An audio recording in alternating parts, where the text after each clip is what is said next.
అందరికీ నమస్కారం అండి. నా పేరు Vijay Nagaveru. Thanks a lot మన రెస్పెక్ట్ సినిమా అనే ఛానల్‌ని ఇంతగా ఆదరిస్తున్న ప్రతి ఒక్కరికి చాలా చాలా thanks. Again came back with one more casting requirement అండి. ఇదొచ్చేసి వెబ్ సీరీస్ అంట యాక్టర్స్ వాంటెడ్ అని అంటున్నారు. థియేటర్ యాక్టర్స్ ప్రిఫర్డ్ అంట. అంటే నాటక రంగం నుంచి వచ్చిన వాళ్ళకి ప్రయారిటీ ఇవ్వడం జరుగుతుంది అని అంటున్నారు. వీళ్ళకి హీరో కావాలంటే 24 నుండి 28 సంవత్సరాలలోపు వాళ్ళు. అలాగే హీరోయిన్ కావాలంటే 18 నుండి 25 సంవత్సరాలలోపు వాళ్ళు. ఫాదర్ క్యారెక్టర్ కోసం 45 నుండి 47 సంవత్సరాలలోపు వాళ్ళు ఇద్దరు కావాలంట. అలాగే చైల్డ్ ఆర్టిస్టులు అబ్బాయి మరియు అమ్మాయి 6 నుండి 10 సంవత్సరాలలోపు వాళ్ళు ఇద్దరు కావాలంట. సో వీళ్ళని మీరు అప్రోచ్ అవ్వడానికి వీళ్ళ వాట్సాప్ నెంబర్ నేను మీకు చెప్తానండి. దానికంటే ముందు నేను ప్రీవియస్ వీడియోలో మీకు ప్రామిస్ చేశాను కదా! ఏమని ఆహ్, ఒక ప్రొడ్యూసర్ నా దగ్గరికి సినిమా చేస్తానని వచ్చి ఎలా బలైపోయాడు అని చెప్తాను అని అన్నాను కదా! సో దాని గురించి డీటెయిల్‌గా మీకు ఎక్స్‌ప్లెయిన్ చేసే ఒక ప్రయత్నం అయితే చేస్తాను. ఒకానొక సందర్భంలో ప్రొడ్యూసర్ నా దగ్గరకొచ్చాడండి. 30,00,000 ఉన్నాయి విజయ్ గారు నా దగ్గర. 30,00,000లో సినిమా చేద్దాం అన్నారు. సార్ 30,00,000 అవ్వదు కదండీ అన్నా. ఎందుకు అవ్వదు సార్? బయట 5,00,000, 10,00,000లో చేస్తానంటున్నారు. మీరెందుకు 30,00,000 ఇస్తానంటున్నాను. మీకు అవుతది కదా! అలా కాదండి. 5, 10,00,000లో చేయటం అవ్వదు. వాళ్ళేదో మీ దగ్గర లూట్ చేయటానికో, లేదంటే ఒక డెమో ఫిల్మ్ కింద యూజ్ చేసుకోవటానికో, వాళ్ళ వాళ్ళ ప్రయత్నాలకు కొనసాగించడానికి ఒక డెమోలాగా మీకు చేయగలుగుతారు తప్పించి, ఎంటైర్ సినిమా అయితే అవ్వదండి. ఆయనుండి ఈతలు కొట్టమంటే అంత నాదింత పొడుగనే టైప్‌లో మాట్లాడతారు. చేయనీకి చేత కాదు అది ఇది అనేసి మాటలనేసి ఎళ్ళిపోయాడు. వెళ్ళిపోయిన తర్వాత సరేలే ఇతని ఇమ్మెచ్యూరిటీ మనం ఏమీ చేయలేము. అతని ఇమ్మెచ్యూరిటీకి ఓకే అనుకోని నేను వదిలేసాను. ఆ తర్వాత ఒకానొక సందర్భంలో ఏమైంది అంటే ఆహ్, ఆహ్,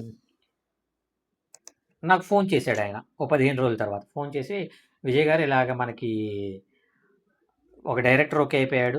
సినిమా ఓకే అయిపోయింది. ఆఫీస్ ఓపెన్ చేస్తున్నాను. మీరు తప్పకుండా రావాలి." అవునా అండి. డైరెక్టర్ ఏం చేశాడంటే చాలా సినిమాలకి 2 సంవత్సరాల్లో 20 సినిమాలకి చాలా పెద్ద పెద్ద సినిమాలకి చీఫ్ అసోసియేట్‌గా చేశాడు. 2 సంవత్సరాల్లో 20 సినిమాలకెలా చేశాడు? లేదు సార్ నేను చూసాను 'రామ్ చరణ్' తోటి చేశాడు, 'రష్మిక మందన' తోటి చేశాడు, 'తారక్' గారితోటి చేశాడు, 'మహేష్' గారితోటి చేశాడు, 'సమంత' గారితోటి చేశాడు. ఇలా మొత్తం ఒక 20 సినిమాల పేర్లు లిస్ట్ కూడా చెప్పాడు.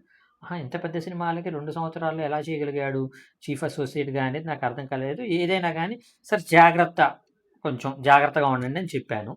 సో, చెప్తే ఆయన లేదు సార్ మీలాగా ఫేక్ పర్సన్ కాదు. అతను చాలా జెన్యూన్ పర్సను. మీలాగా ఈతులు కొట్టే టైప్ కాదు. ఆహా! ఓకే. నేను ఈతులు కొట్టే టైప్ ఏమోలే అనుకోని నేను లైట్ తీసుకున్నా. వన్ ఫైన్ డే నాకేమైంది అంటే కొంచెం ఫేవరిష్‌గా ఉండి నేను ఇంట్లో ఉన్న టైంలో ఒక చాలా పెద్ద రెస్పెక్ట్ రైటర్ కమ్ డైరెక్టర్ అనమాట. ఆయన ఫోన్ చేశారు. ఫోన్ చేసి "విజయ్ గారు ఇలాగ మీకు ఒక 2 సీన్‌లు రేపటికి అర్జెంట్ రిక్వైర్మెంట్ ఉంది. మీరు రాయాలి" అన్నారు.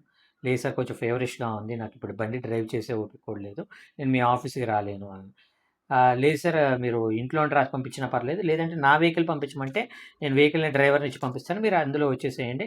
మీరు సరిగ్గా కూర్చుంటే ఒక పావుగంట, 20 నిమిషాల్లో అయిపోద్ది. మీరు రాసేసి ఇచ్చేసి ఎళ్ళిపోండి సార్ అన్నారు. సరే ఆయన అంత రిక్వెస్ట్ చేస్తున్నప్పుడు నేను రాను అనటం ధర్మం కాదు అని నేనేం చేశాను అంటే వద్దులేండి సార్ మీరు వెహికల్ ఏం పంపించొద్దు నేనే వస్తానని ర్యాపిడో బుక్ చేసుకొని I started moving to that place. ఎళ్ళాను, పే చేశాను, లోపలికెళ్తున్నాను. ఆఫీస్‌లోకెళ్తున్న టైంలో "సార్ గుర్తుపట్టారా?" గుర్తుపట్టడం ఏంటి? అని మీరు హెల్మెట్ తీస్తే కదండీ గుర్తుపడతానంటే, ఆ డ్రైవర్ హెల్మెట్ తీసాడు. చూస్తే ఆ రెస్పెక్టివ్ ప్రొడ్యూసర్ 30,00,000 ప్రొడ్యూసర్. అదేంటండి మీరేంటి ర్యాపిడో చేస్తున్నారు? మీరు 30,00,000 ప్రొడ్యూసర్ కదా! అంటే, సార్ వాడు దొంగల అని తెలుగులో ఎన్ని బూతులుంటాయో అన్ని రకాల బూతులు ఆ డైరెక్టర్‌ని తిట్టాడు. అదేంటండి మీరు 30,00,000 సినిమా చేస్తా అన్నారు కదా! అంటే, లేదు సార్ వాడు టచ్ అప్ బాయ్ అంట. ఈ 20 సినిమాలకు గూడా టచ్‌అప్పులు ఏదో ఒక ఆర్టిస్ట్ దగ్గరికెళ్ళి టచ్‌అప్ చేసుకుంటూ వాళ్ళందరి పక్కన ఫోటోలు దిగి నేను డైరెక్టర్‌నని చెప్పాడు సార్. నేను నిజం అనుకోని నమ్మాను. మోసపోయాను సార్. వాడు రోజంతా షూట్ చేసి 30,00,000 ఖర్చు పెట్టేసి అన్నపూర్ణలో 37 సెకన్ల ఔట్‌పుట్ ఇచ్చాడంట. అన్నపూర్ణ స్టూడియోలోనే ఓపెన్ చేశారంట సినిమాని. మరి అలాగెలాగండి? మరి మీరు అడగలేదా? అంటే అడిగాను సార్. నాకు ఏంటి అంటే, అవునన్నా పైసలయిపోయినియి. నేను అవుతదనుకున్నా. అవ్వలే మరి నన్నేం జేయమంటావు? ఇంకొక 50,00,000 తీసుకురా ఈసారి పక్కా కంప్లీట్ చేస్తా అన్నాను. మరి 50,00,000 తీసుకొని ఎళ్ళకపోయారా సార్? ఒకసారి మోసపోతాను గానీ, పద్దాకల మోసపోతానా సార్? మరేంటండి ఇప్పుడు అంటే ఏం చేయమంటారు సార్? ర్యాపిడో చేసుకుంటున్నాను. ఇంట్లో గడవటం కూడా కష్టంగా ఉంది. నేను అనవసరంగా పోగొట్టుకున్నాను. అరే! మరిప్పుడు ఏంటండి మీ పరిస్థితి ఏంటి? అంటే, "ఏం లేదు సార్ ఈ వయసులో నేను ర్యాపిడో కూడా చేయలే." He is somewhere about 50 plus 60 దగ్గరలో ఉంటారు. ఈ వయసులో నేను ర్యాపిడో కూడా చేయలేకపోతున్నాను సార్. మీ దగ్గర అసిస్టెంట్‌గా ఏమైనా పెట్టుకుంటారా? ఓకేలేండి మీ దరిద్రాన్ని నేనెక్కడ అంటించుకుంటాను. నాకొద్దులేండి ఆల్రెడీ నాకు అసిస్టెంట్లున్నారు అని చెప్పేసి నేను స్కిప్ అయ్యాను. సో, ఇక్కడ తప్పెవరిది అనేది నేను మీ అందరిని అడిగే ఒక ఇది. ఇక్కడ తప్పెవరిది అంటే, వాడు నిన్ను వాడి తెలివితేటలతో నిన్ను మోసం చేసాడు. వాడు తెలివైన వాడు. నువ్వు మూర్ఖుడివి కదా! జెన్యూన్‌గా ఒరేయ్ బాబు 30,00,000లో సినిమా అవ్వదురా అని చెప్పినా నేను జెన్యూను. ఆ 30,00,000తోటి నువ్వు కనీసం ఒక ఇంటికి డౌన్ పేమెంట్ కట్టుకొని, ఈఎంఐకి ఒక ఇల్లు కొనుక్కునేవాడివి. హైదరాబాద్‌లో ఒక ఫ్లాట్ కొనుక్కునేవాడివి. లేదంటే ఒక మంచి కారు కొనుక్కునేవాడివి. ఒక 20,00,000 పెట్టి ఒక మంచి కారు కొనుక్కొని, ఒక 10,00,000 పెట్టి నీ ఫ్యామిలీకి ఏదో ఒకటి కొనిచ్చేవాడివి. అలాగే 30,00,000లో ప్రతి రూపాయి పోగొట్టుకొని, నువ్వు ప్రొడ్యూసర్ అనే పేరు కూడా బయటికెళ్ళకుండా నువ్వు హరిపోయావు. తప్పు నీది కదా! నీది తప్పు పెట్టుకొని అవతల వాడిని ఎలా బ్లేమ్ చేస్తావనేదే నేను మీకు చెప్పేది. సో, ఇక్కడ నేనేంటంటాను అంటే ఆర్టిస్ట్‌లకి లేదంటే మిగతా టెక్నీషియన్‌లకి కాదు. ఇలాంటి ప్రొడ్యూసర్‌లను మోసం చేసే వాళ్ళు కూడా ఉన్నారు. అలాంటి వాళ్ళతోటి కూడా జాగ్రత్తగా ఉండటం అనేది మనదే బాధ్యత అనేది మెయిన్‌గా గుర్తుపెట్టుకోవాల్సిన విషయం అయితే ఉంది. సో, అర్థమైందా? సో, హోప్ మీకు అర్థమైంది అనుకుంటున్నాను. ఇంకా మీకు ఇలాంటి డౌట్స్, క్వెషన్స్, క్వైరీస్ ఏదైనా ఉన్నట్లయితే తప్పకుండా కామెంట్ రూపంలో అడిగే ప్రయత్నం చేయండి. ప్రతి ప్రశ్నకి సమాధానం చెప్పడం జరుగుతుంది. So, getting back to the casting requirement వీళ్ళ కాంటాక్ట్ నంబర్ చెప్తాను నోట్ చేసుకోండి. 9392477141. I repeat 9392477141.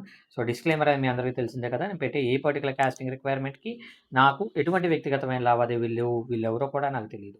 వీళ్ళలో ఎవరైనా మిమ్మల్ని డబ్బులు అడిగినా, మోసం చేసే ప్రయత్నం చేసినా నమ్మకండి, మోసపోకండి, జాగ్రత్తగా ఉండండి. వీడియో నచ్చిందా? లైక్ చేయండి. వీలైనంత ఎక్కువ మందికి షేర్ చేయండి. ఎవరైతే సబ్స్క్రైబ్ చేసుకోకుండా చూస్తున్నారో ప్లీజ్ డూ సబ్స్క్రైబ్ అండ్ కమెంట్‌లోకెళ్ళి హైప్ కొట్టడం అయితే మర్చిపోకండి. Thank you and all the best.